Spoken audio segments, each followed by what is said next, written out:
कार्तिक मास की देवउठनी एकादशी को पूरे 4 माह के शयन के बाद जब विष्णु भगवान उठते हैं तो सबसे पहले तुलसी से विवाह करते हैं। तुलसी के विवाह की कथा कुछ इस प्रकार है कि प्राचीन समय में वृंदा नामक एक राक्षस कन्या थी और समुद्र मंथन में अमृत के लिए जब मंथन चल रहा था तो उससे जलंधर नामक एक राक्षस की उत्पत्ति हुई थी।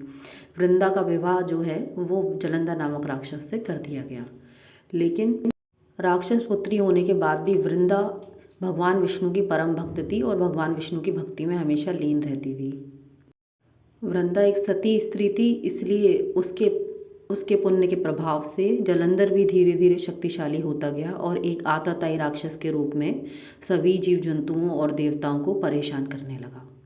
जलंधर की शक्ति और अत्याचार इतने अधिक बढ़ गए कि भगवान शिव को स्वयं हस्तक्षेप करना पड़ा, किंतु वृंदा के पुण्यों के प्रभाव के कारण जलंधर इतना शक्तिशाली हो गया था कि भगवान शिव भी उसे हरा ना सके। इसलिए भगवान शिव सहित अन्य देवताओं ने भगवान विष्णु से किसी भी तरह जलंधर को मारने की प्रार्थना करी। विष्णु ये अच्छी तरीके से जानते थे कि जलंधर के अंदर जितनी भी शक्ति है उसका मुख्य कारण जो है वो वृंदा है। वृंदा के सारे पुण्यों का प्रभाव है, क्योंकि वृंदा एक सती स्त्री है, इसलिए उन्होंने सबसे पहले वृंदा के पवित्रता को नष्ट करने का निश्चय किया। भगवान विष्णु ने जलंधर का वेश बनाया और पूजा में मग्न वृंदा के पीछे जाकर खड़े हो गए। पूजा से निवृत्त हो वृंदा ने जैसे ही जलंधर के अपने भगवान विष्णु को जलंधर जान जैसे ही उनके माथे पर तिलक करा, वृंदा की पवित्रता वहीं नष्ट हो गई और यहीं से जलंधर की भी शक्ति नष्ट हो गई। वृंदा ने जैसे ही वृंदा को ये इस बात का एहसास हुआ कि ये उसके पति नहीं बल्कि भगवान विष्णु है, वो क्रुद्ध हो गई। उसे ये जानकर बहुत ज़्यादा दुख हुआ कि जिनकी वो पूजा करती है स्वयं उन्होंने ही उसे धोखा दिया है। इस पर वो बहुत ज़्यादा कुपित हो गई और उसने भगवान को श्राप दिया कि वह पत्थर के हो जाएं। भगवान वृंदा के श्राप के कारण तुरंत ही भगवान विष्णु जो है वो पत्थर के होने शुरू हो गए। इसको देखकर समस्त जगत में देवताओं में हाहाकार मच गया। सभी लोग चीखने और चिल्लाने लगे। देवताओं को भी समझ में ना आया कि अब क्या किया जाए और क्या हो सकता है। इस पर वे महालक्ष्मी जी की ओर भागे। महालक्ष्मी जी ने स्वयं पधार कर वृंदा से प्रार्थना करी और उनसे क्षमा मांगी।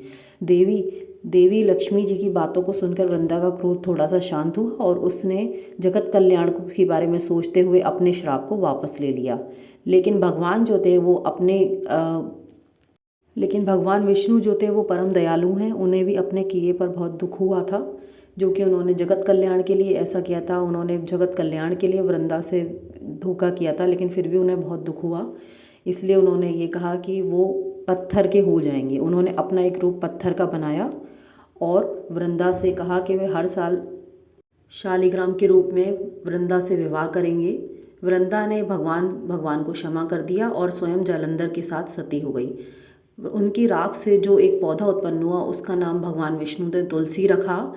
प्रत्येक वर्ष उसी तुलसी से भगवान का विवाह किया जाता है। भगवान का कोई भी कार्य बिना तुलसी के, उनका भोजन हो या फिर उनका चरणामृत प्रसाद हो, कुछ भी हो, उस बिना तुलसी के उसे पूर्ण नहीं माना जाता। तुलसी चढ़ाने से वे पूर्णतः संतुष्ट हो जाते हैं। तुलसी का पौधा जो होता है उसका धार्मिक अनुष्ठानों में विशेष महत्व होता है। यज्ञ, पूजन, हवन, कोई भी कार्य हो बिना तुलसी के उसे संपन्न नहीं माना जाता है।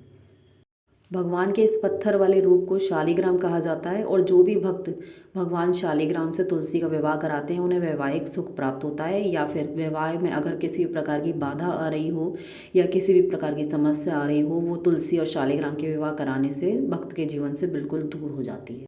यहाँ तुलसी और शालिग्राम पूजा में हमने भोग और नैवेद्य में हमने शकरकंदी रखी है, अमरूद रखा है, गाजर रखी है और सिंघाड़े का भोग लगाया है।